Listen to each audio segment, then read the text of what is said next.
we learned that the FBI tapped my phone. Let's look at it.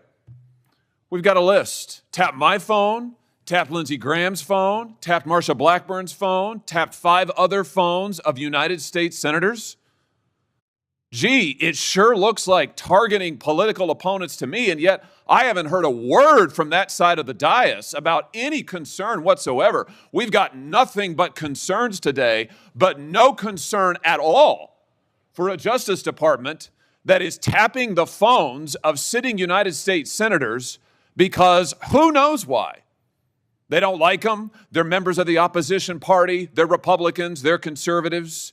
You've seen this document, Attorney General Bondi. What was going on here? Who ordered this? Who ordered the tapping of the phones of United States senators? What if the government was secretly spying on its own political opponents, including sitting U.S. senators? Phones tapped, religious groups monitored, parents investigated. This isn't a conspiracy theory. This was just revealed in a Senate hearing. And what Josh Hawley just exposed could be one of the biggest political scandals in modern history. Over and over from my Democrat colleagues concerns about targeting political enemies, and they've accused you of all manner of things and the current president. I've also heard them said, and I just wrote it down because I wanted to be sure I heard it correctly. I've heard them say that Joe Biden never targeted his political enemies. Joe Biden never directed his attorney general to target his political opponents. That's interesting, because I could have sworn that yesterday the FBI tapped my phone. Let's look at it. We've got a list. Tapped my phone, tapped Lindsey Graham's phone, tapped Marsha Blackburn's phone, tapped 5 other phones of United States senators. Gee, it sure looks like targeting political opponents to me, and yet I haven't heard a word from that side of the dais about any concern whatsoever. We've got nothing but concerns today, but no concern at all for a Justice Department that is tapping the phones of sitting United States senators because who knows why. They don't like them. They're members of the opposition party. They're Republicans. They're conservatives. You've seen this document, Attorney General Bondi. What was going on here? Who ordered this? Who ordered the tapping of the phones of United States senators? Senator Hawley, I cannot discuss the details of that right now for very good reason. You're going to do a thorough investigation into this, I trust. Is that correct? We will be looking at all aspects of this, and I have talked to Director Patel at length about this. And you're going to figure out who was involved in this, who signed off on it, who knew about it. You're going to get to the bottom of all of it. Is it correct? Yes, and I've spoken to Director Patel about it, and he is committed to doing this. Well, I can tell you, we already know many of the details. We already know that this was ordered by the Special Prosecutor Jack Smith, who reported directly to the Attorney General of the United States, Merrick Garland. And we know that Jack Smith was on his witch hunt because he was directed to do so by the President of the United States, Joe Biden. Let's just remember. Let's take a walk down memory lane. April 2nd, 2022, the New York Times. Garland faces growing pressure. The Times says as recently as late last year, that would have been 2021, Mr. Biden confided to his inner circle he believed former President Trump was a threat to democracy and should be prosecuted. It goes on to say that Biden was frustrated with Garland and wanted him to take decisive action against Trump. Here's what we're talking about. Trump, of course, was a private citizen at the time. So he appoints his own hitman, Jack Smith, who goes after the president, former president, who goes after members of this body. You know, the thing about it, though, that really strikes me is that it didn't stop with members of the United States Senate. Did it, Attorney General Bondi? It didn't stop here at all. I mean, just as egregious, maybe more so than tapping the phones of U.S. senators, is this memo that I know you've seen before. Let's just look at it again. This is an FBI memo from the same time period, I might add, from the same time period, in which the Federal Bureau of Investigation attempts to recruit informants into Catholic parishes in this country. So here you have an administration that is activating the FBI against its political opponents and tapping the phones of United States senators. Can I just say that again for my colleagues, for the benefit of my colleagues on the other side of the dais? Tapping the phones of United States senators. This isn't hypothetical. This isn't maybe what will you do in the future. This isn't, oh, gee, can you imagine a situation? This happened. This happened. And this happened, the targeting of Catholics in this country because Joe Biden and his FBI didn't like Catholics who went to a certain kind of mass. I mean, good God in heaven, what is happening to this country? What happened under Joe Biden?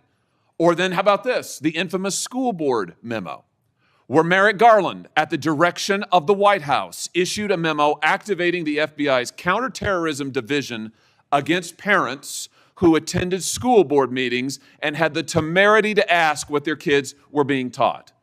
And some of those parents were treated like this. Let's just remember. Let's remember how parents were treated. Treated like this man. That's right. A parent at a school board meeting, I think in Virginia, who was drug out of the school board meeting. He's bloodied there, you can see it. And what was the response of Joe Biden's DOJ and FBI? It was to issue a memorandum saying that people like this ought to be investigated by the counterterrorism unit. And unbelievably, they were. They were. Or how about this? Let's remember Mark Houck and the pro-lifers who were prosecuted for what? For going to a clinic, an abortion clinic, and praying on a sidewalk outside the abortion clinic. This is Mark Houck and his beautiful family at Mass. This man, at the direction of Joe Biden's FBI, this man had an FBI SWAT team come to his door in the early morning hours with his beautiful children there, terrorizing them with weapons drawn. He was then arrested and prosecuted. Unfortunately, a jury acquitted him. This is what was happening under Joe Biden. United States senators spied upon. Former presidents, the political opponents of the president at the time, targeted, prosecuted. Pro-lifers, targeted, prosecuted. Catholics, targeted, prosecuted. 92 conservative organizations put under surveillance, targeted for potential prosecution. Gee, I don't know. Would you call that an example of weaponization, Attorney General Bondi? Do you think that's a fair characterization? Senator Hawley, that is the ultimate weaponization. And weaponization under Donald Trump has ended. It has ended. Harmeet Dillon is running our civil rights unit, and she is doing an incredible job. No longer will parents be targeted. No longer will parents who care about whether their elementary school children have to read a transgender book be targeted and told they cannot have any say in their child's education. That has ended under this administration. People can worship freely, whether they're Catholics at synagogues or Muslims. Everyone can worship freely. That was the ultimate weaponization. They were targeting Catholics. No longer. They have been targeting so many American citizens throughout this country. And Senator Hawley, you have been a champion of this, and thank you for being a champion of that. But under Donald Trump's watch, it has ended. You know, I think about some of the abuses of power in this country's history, and there's been, sadly, a lot of them by members of the executive branch over the years, whether it's Watergate, whether it's what J. Edgar Hoover did in his time at the FBI, spying on many public figures, RFK, MLK, JFK, you name it. And I just have to say, what we now know happened in the last 4 years under this administration surpasses all of that. It surpasses all of it. Not just for the interference in the legislative branch, not just for the blatant disregard for the separation of powers, not just for the blatant disregard for the First Amendment, but for the targeting of ordinary American citizens who can't afford lawyers, who can't afford to mount a defense, who when the FBI knocks at their door or comes with the SWAT team, they don't know what to do. It is absolutely a disgrace. It is a stain on the history of this country and on the conscience of this country what this administration did in the last 4 years. So here's what I think needs to happen.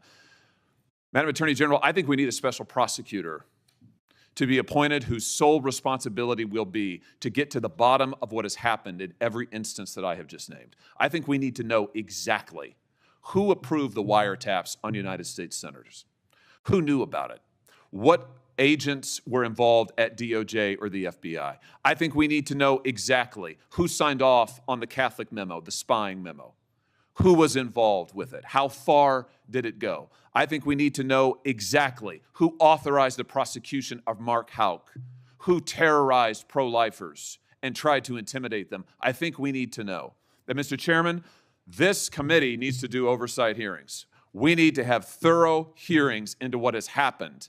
these last 4 years and this abuse that has now just been uncovered, because we have to ensure that it stops. As you just said, Attorney General Bondi, we have to ensure that it stops. This chapter in American history needs to come to a close, never to be opened again. The use of the most powerful law enforcement bodies in the world against ordinary citizens and political opponents must end once and for all. And we have a chance to do it, and it needs to be done with a thorough investigation, full transparency. And those who violated laws need to be prosecuted. I thank you for what you're doing, Attorney General Bondi. I hope that you will launch a thorough investigation. I hope you'll appoint a special prosecutor. Mr. Chairman, I hope we'll hold hearings. And with that, I yield. Yeah. Before I call on Blumenthal, I want to, without objection, introduce into the record a document that General Bondi helped to declassify. The document is a Ray FBI announcement.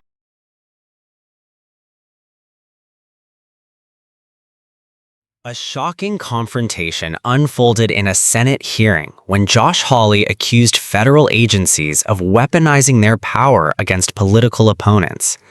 According to Hawley, newly surfaced documents suggest that multiple Republican figures, including sitting U.S. senators, had their phones tapped.